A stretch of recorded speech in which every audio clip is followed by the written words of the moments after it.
Welcome to KB classes. चलिए, तो आज हम इस लेक्चर में बात करने वाले हैं इन्वेस्टमेंट एवेन्यूज की और टाइप्स ऑफ इन्वेस्टमेंट। मीन्स हम इन्वेस्टमेंट किस किस जगह पर कर सकते हैं। चलिए, तो देखिए इन्वेस्टमेंट एवेन्यूज। देखिए, तो हम इन्वेस्टमेंट कहाँ कहाँ पर कर सकते हैं। पहला अपने क्या है, सिक्योरिटीज। हम सिक्योरिटीज में अपने इन्वेस्टमेंट कर सकते हैं, जैसे स्टॉक्स में, फिक्स इनकम सिक्योरिटी में, गवर्नमेंट सिक्योरिटीज में, मनी मार्केट इंस्ट्रूमेंट में, डेरिवेटिव में और म्यूचुअल फंड्स में। एंड हम डिपॉजिट के थ्रू भी इन्वेस्टमेंट कर सकते हैं, जैसे बैंक डिपॉजिट और non banking financial deposit. And हम पोस्टल स्कीम में भी इन्वेस्टमेंट कर सकते हैं, जैसे अपनी मंथली इनकम स्कीम होती है, नेशनल सेविंग सर्टिफिकेट होते हैं, विकास पत्र होते हैं, पीपीएफ होते हैं, सब में हम क्या इन्वेस्ट कर सकते हैं। एंड इंश्योरेंस में भी हम इन्वेस्टमेंट कर सकते हैं, लाइक लाइफ इंश्योरेंस पॉलिसीज में, यूएलआईपी में। एंड हम रियल एस्टेट्स में भी इन्वेस्टमेंट कर सकते हैं, जैसे precious metal, art and antics वगैरह, इन सब में हम क्या है अपना इन्वेस्टमेंट कर सकते हैं।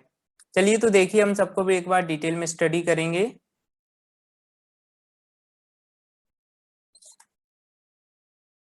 चलिए देखिए, तो इन्वेस्टमेंट एवेन्यूज। तो देखिए, इन्वेस्टमेंट एवेन्यूज को हमने टू कैटेगरी में डिवाइड करके स्टडी किया है। यहाँ पर पहला है अपना नेगोशिएबल इन्वेस्टमेंट। नेगोशिएबल इन्वेस्टमेंट होता है जिसको भाई हम लोग, नेगोशिएबल मीन्स अपना फ्लेक्सिबल इन्वेस्टमेंट, मतलब जिसको हम ट्रांसफर कर सकते हैं। भाई जैसे मैंने शेयर परचेज कर ली, मैं किसी अदर पर्सन को ट्रांसफर कर सकता हूँ, तो ये होता है negotiable.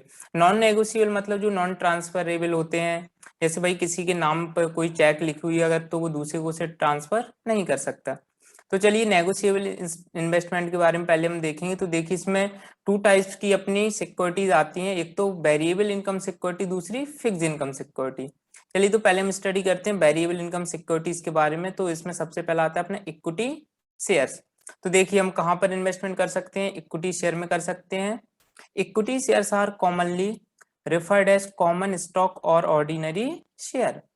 The most common classification under this share are, अब देखिए इक्विटी शेयर को क्लासिफाइड किया गया है large cap, mid cap and small cap stock. मतलब लार्ज कैपिटल कंपनी या फिर मिड कैपिटल कंपनी में इन्वेस्ट कर सकते हैं, या फिर जो स्मॉल कैपिटल कंपनी में भी हम इन्वेस्टमेंट कर सकते हैं। नेक्स्ट देखिए, ब्लू चिप शेयर्स। अब देखिए, ब्लू चिप शेयर क्या होते हैं। The shares of companies which have a consistent track record and are doing exceedingly well compared with other companies are known as blue chip share। तो भाई ऐसी company के share जो अदर कंपनी से ज्यादा वेल परफॉर्मेंस करते हैं, तो वो होते हैं अपने blue chip share. For example, जैसे रिलायंस के शेयर हो गए, एसबीआई के शेयर, आईसीआई के, एचडीएफसी, ओएनजीसी के, इन्फोसिस के, टीसीएस के, Wipro and HLL, Tata steel, ITC, Jindal steel etcetera. तो देखिए, इन कंपनी जो शेयर से नॉर्मली क्या है भाई, अदर कंपनी से ज्यादा वेल परफॉर्म करते हैं, इनका प्राइस भी हमेशा सही रहता है। नेक्स्ट देखिए, growth shares. Stocks that have a higher rate of growth in profitability than the industry growth rate are referred to growth shares। तो देखिए, ग्रोथ शेयर कौन से होते हैं, जिनका जो रेट ऑफ ग्रोथ है प्रॉफिटेबिलिटी के केस में, वो भाई ज्यादा होता है किसके कंपैरिजन में, इंडस्ट्री के ग्रोथ रेट में। ठीक। एक होता है अपना, अब देखिए इनकम शेयर्स। पहला था अपना इक्विटी शेयर्स, फिर अपना उसके अंदर भाई mid cap, small cap, large cap, फिर ब्लू चिप आया, फिर ग्रोथ शेयर, ऐसी अब होगा अपना इनकम शेयर। तो these stocks belong to companies that have stable operation and pay regular dividend. तो देखिए, इनकम शेयर कौन सी होती है भाई, उन कंपनीज के शेयर जो क्या स्टेबल ऑपरेशन में रहती हैं और जो रेगुलर डिविडेंड पे करती हैं। नेक्स्ट है defensive share. Defensive stocks are relatively unaffected by market movement. तो देखिए, डिफेंस शेयर क्या होते हैं, जो भाई मार्केट मूवमेंट से इफेक्ट नहीं होते। For example, a host of pharmaceutical stocks posted return even in the period of market slowdown. Next है cyclical share. The upward and downward movement of the business cycle affect the business prospect of certain companies and their stock prices. तो देखिए, कुछ वही companies ऐसी होती हैं जिनके share prices को, जो भी मार्केट डाउनवर्ड या अपवर्ड जाता है, तो वो क्या करता है, उसका मूवमेंट वही बिजनेस को अफेक्ट करता है। Such shares provide low to moderate current yield. For example, automobile sector stocks are affected by business cycle. Next देखिए अब स्पेकुलेटिव शेयर्स। तो देखिए स्पेकुलेटिव शेयर्स क्या होते हैं? Shares that have a lot of speculative trading in them are referred to as speculative shares. Speculative means जो भाई short term के लिए हम लोग होल्ड करके रखते हैं। तो ये थे भाई अपने फ्लेक्सिबल इनकम सिक्योरिटीज के अंदर। अब देखिए फिक्स इनकम सिक्योरिटीज के अंदर क्या क्या आएंगे। Fix income shares are categorise as, first है भाई प्रीफरेंस शेयर। तो देखिए जो प्रीफरेंस शेयर का भाई जो भी डिविडेंड वो हमें पहले से ही फिक्स होता है कि कितने परसेंट उस पर डिविडेंड मिलेगा। नेक्स्ट है डिबेंचर्स। तो देखिए जो डिबेंचर्स हैं उन पर भी भाई जो रेट ऑफ इंटरेस्ट है वो ऑलरेडी फिक्स होता है। ऐसी government securities, the securities issued by the central government, state government and quasi government agency are known as government securities or gilt एज securities. It is a secure financial instrument which guarantees the income and capital. तो देखिए जो government security होती है वो ये secure investment होता है, क्योंकि ये क्या होता है भाई गारंटी से कुछ ना कुछ इनकम और कैपिटल प्रोवाइड करती हैं इन्वेस्टर को। नेक्स्ट देखिए, नेक्स्ट है अपना मनी मार्केट सिक्योरिटीज। मीन्स हम मनी मार्केट सिक्योरिटी में भी इन्वेस्ट कर सकते हैं। These have a short term maturity, say less than a year.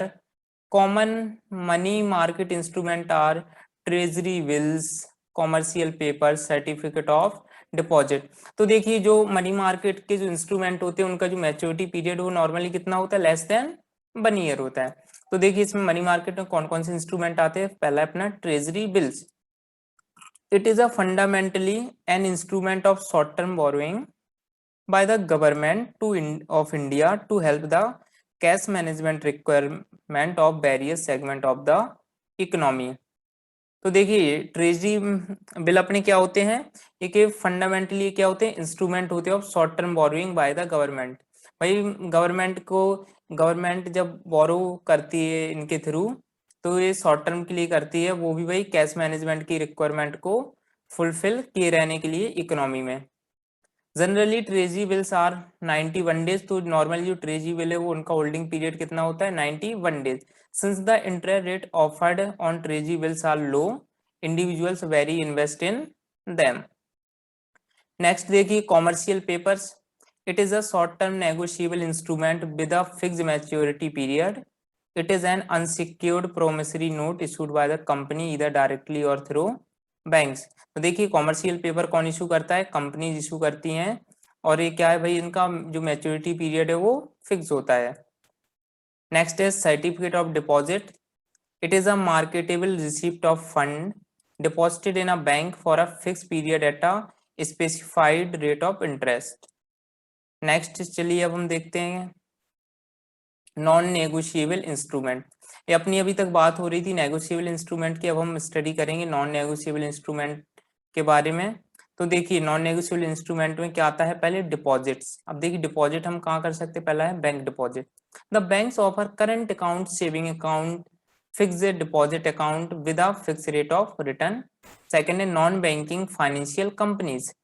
It is one of the financial intermediate company which comes under the purview of RBI. Security of the deposit with the NBFC is lower than of the deposit with banks।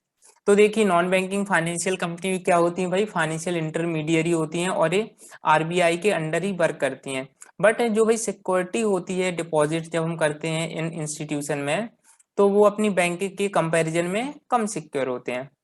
Next देखिए postal saving.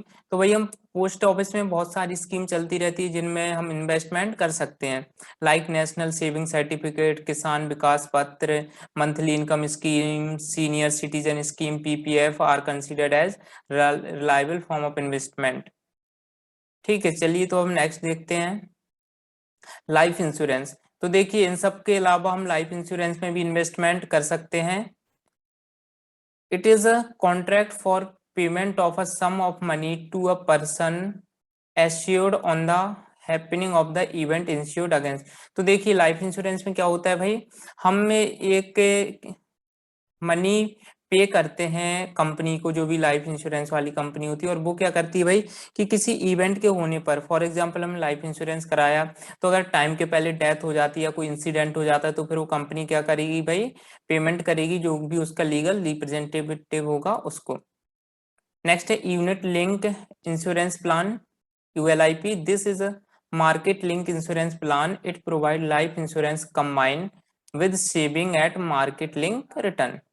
The premium is mainly invested in risk free security like government securities and fix income security. तो देखिए जो हम ULIP में invest करते हैं तो वो कंपनी क्या करती है, जो अपना पैसा है प्रीमियम का वो भाई गवर्नमेंट सिक्योरिटीज में इन्वेस्ट करती हैं, जो कि अपना क्या सिक्योर रहता है। नेक्स्ट है हम भाई रियल एस्टेट में भी क्या है इन्वेस्ट कर सकते हैं। Real estate for example gold में, सिल्वर में। Real estate refers to various fixed asset which can be classified into 3 categories। Residential property में भी हम इन्वेस्ट कर सकते हैं, कॉमर्शियल प्रॉपर्टी में, लैंड में, आर्ट में, एंटिक्स, इन सब चीजों में क्या है इन्वेस्ट कर सकते हैं। चलिए तो नेक्स्ट देखिए जो अपना है वो है म्यूचुअल फंड। इन सब के अलावा एक चीज और है वो है म्यूचुअल फंड जिसमें हम इन्वेस्ट कर सकते हैं। तो mutual funds are vehicle to mobilise money from investor to invest in different markets and securities in line with the investment objective agreed upon between the mutual fund and the investor। तो देखिए हम लोग जब भाई mutual fund में invest करते हैं तो क्या होता है कि जो कि देखिए म्यूचुअल फंड क्या होते हैं कि भाई वो बहुत सारे इन्वेस्टर से पैसा ले लेते हैं, मतलब बहुत सारे लोग उसमें इन्वेस्ट कर देते हैं। फिर जो म्यूचुअल फंड कंपनी होती है वो अदर अदर सेक्टर में उस पैसों को इन्वेस्ट करती हैं और जो इन्वेस्टर है फिर उनको वो रिटर्न प्रोवाइड करती हैं। ठीक, तो ये भाई अपने बहुत सारे एवेन्यूज थे जिनमें हम इन्वेस्टमेंट कर सकते हैं। आई होप आपको क्लियर हो गया होगा कि भाई इन्वेस्टमेंट हम किन किन एवेन्यूज में कर सकते हैं। अगर आप लोग PDF में नोट्स चाहते हैं तो भाई हमारे व्हाट्सएप ग्रुप को ज्वाइन करें। जो